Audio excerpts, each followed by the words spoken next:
సూర్యాపేట జిల్లా నూతనకల్ మండలం మిర్యాలలో పర్యటించిన multi zone 2 IG Satyanarayana IPS. ఈ సందర్భంగా ఆయన మీడియాతో మాట్లాడుతూ చక్రగౌడ్ హత్యలో 13 మంది నిందితులపై కేసు నమోదైనట్టు, ఇంకా ఎవరైనా ఈ హత్యలో ప్రత్యక్షంగా కానీ పరోక్షంగా కానీ ఉన్నట్లు అనుమానిస్తే తప్పక చర్యలు తీసుకుంటామని, అదేవిధంగా హత్య రాజకీయాలకు పాల్పడ్డ వారికి కఠిన చర్యలు తప్పవని ఈ సందర్భంగా ఆయన హెచ్చరించారు. ఇప్పటివరకు 19 మంది మీద వాళ్ళు కేసు పెట్టడం జరిగింది.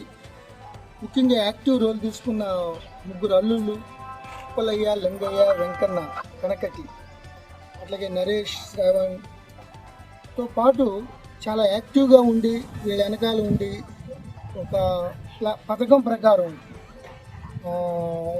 ఎంతో పేరు ప్రఖ్యాతులున్న ఈ చక్రయ్య గౌడ్ గారిని చంపడం పోలీస్ శాఖ చాలా సీరియస్గా తీసుకోవడం జరిగింది. ఇటు గవర్నమెంట్ కానీ, ఇటు డీజీ గారు కానీ, హైదరాబాద్ లెవెల్లో ఉన్న పోలీసు ఉన్నతాధికారులు అందరూ కూడా చాలా సీరియస్గా తీసుకుని ఈ యొక్క ఘటనకి ప్రత్యక్షంగా కానీ పరోక్షంగా కానీ ఎవరైతే దూరం నుంచి ఎవరైతే ప్లాన్ చేశారో వాళ్ళందరి మీద చాలా కఠినంగా మేము చర్యలు తీసుకుంటాం.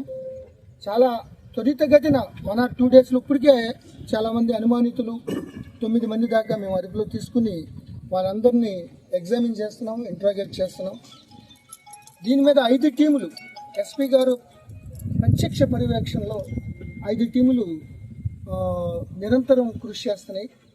ఇమీడియట్గా వాళ్ళని పట్టుకోవడం ఒకటి, ఏ విధంగా వాళ్ళు ప్లాన్ చేశారు, ఏ విధంగా కుట్ర చేశారు, ఏ విధంగా చక్రయ్య గౌడ్ గారిని హతమార్చాలని ఎప్పటి నుంచి ప్లాన్ స్టార్ట్ అయింది, సో ఎట్లా అమలు చేశారనే దాని మీద పూర్తిగా ఇన్వెస్టిగేషన్ చేసి అత్యంత త్వరితగతిన షార్ట్ షీట్ వేయడంతో పాటు వీళ్ళకి శిక్ష పడేలా ప్రాసిక్యూషన్ తరఫున మేము అన్ని చర్యలు తీసుకుంటున్నాం. అదేవిధంగా ఈ యొక్క హత్యకు దారితీసిన అంటే అంతకుముందు ఉన్న కొంతమంది చాలా కార్యకలాపాలు కూడా మా దృష్టికి వచ్చింది. ఎస్పీ గారి దృష్టికి, ఐజీగా నా దృష్టికి చాలామంది ఈ పొలాల అమ్మటాలు కొనటాల్లో జరుగుతున్న దాష్టిగాలు దందాలు మా దృష్టికి తీసుకొచ్చారు. ఎక్కడా లేని విధంగా, తెలంగాణలో ఎక్కడా లేని విధంగా ఇప్పుడున్న ఈ యొక్క కంప్లైంట్లు వినడం జరిగింది. సో అవన్నీ కూడా 1 by 1 ఎంక్వైరీ చేసి దాంట్లో ఉన్న అందరికీ న్యాయం జరిగేటట్లు అవసరమైతే కలెక్టర్ గారితో మాట్లాడి చట్టపరంగా న్యాయపరంగా ఎవరెవరికి ఏ విధంగా న్యాయం జరగాలో అన్నీ కూడా చేయడానికి పోలీస్ శాఖ కృషి చేస్తుంది. ప్రప్రదంగా ఈ హత్య కేసులు ఎవరైతే ప్రత్యక్షంగా పరోక్షంగా ఇన్వాల్వ్ అయి ఉన్నారో వాళ్ళపై చాలా కఠిన చర్యలు తీసుకోవడం జరుగుతుంది. ఇటు గవర్నమెంట్ కూడా ఆదేశాలు జారీ చేయడం జరిగింది. సో ఆ నేపథ్యంలో నేను ఇక్కడ పర్సనల్గా ఐజీ స్థాయిలో ఈ గ్రామాన్ని సందర్శించి ఆ కుటుంబ సభ్యుల నుంచి అన్ని వివరాలు సేకరించడం జరిగింది. ఇవన్నీ కూడా ఇన్వెస్టిగేషన్లో పొందుపరిచి మేము కఠిన చర్యలు తీసుకుంటూ జరుగుతుంది. అదేవిధంగా కొంతమంది పోలీస్ ఆఫీసర్లు అంటే ఈ హత్య సంబంధించిన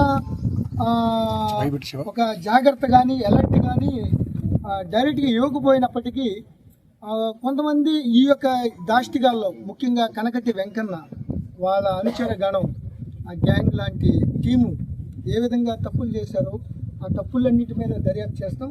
మా పోలీస్ ఆఫీసర్లు వాళ్ళ ఉదాసీనత కానీ నిర్లక్ష్యం ఉంటే వాళ్ళకు కూడా మేము చర్యలు తీసుకోవడం జరుగుతుంది. ఇనీషియల్గా అయితే ఇక్కడ లోకల్ ఆఫీసర్లకి మెమోని ఇవ్వడం జరుగుతుంది.